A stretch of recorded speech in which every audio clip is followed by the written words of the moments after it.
few days ago, AMD released their Navi 21 graphics cards. These graphics cards, in my opinion, are Nvidia killers. The 6900 XT matches the 3090 for $400 less. The 6800 XT beats the 3080 for $50 less, while having 6GB more VRAM than the 3080. And the RX 6800 destroys the 2080 Ti for only $550. All of these graphics cards come with 16GB of VRAM. First is 16GB of RAM at 3200MHz, and this should be enough for games even a year or two in the future, and the processor and GPU will work fine with this. It also has XMP, which means it might boost higher if it can, which means if there's not enough heat. And next is a case. I chose this because it was reasonably priced, but any case will do as long as it sports the motherboard, which is ATX, and has enough physical space for a graphics card.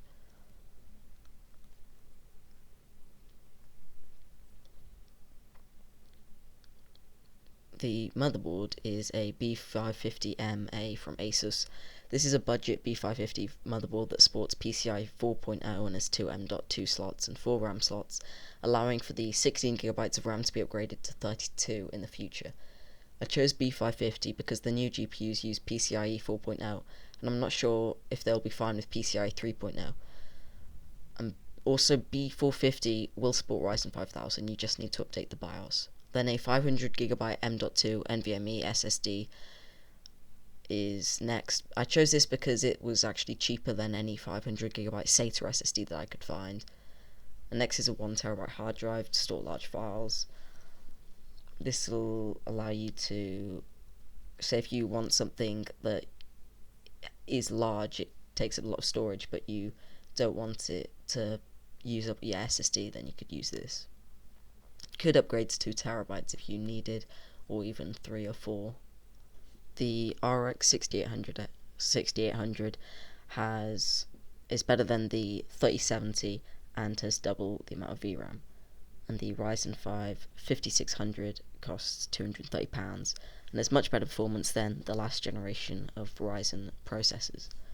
According to nanoreview.net, the Ryzen 5 5600 has better single-core performance than the i9-9900K, and has similar overall performance even though it costs less than half of the i9-9900K.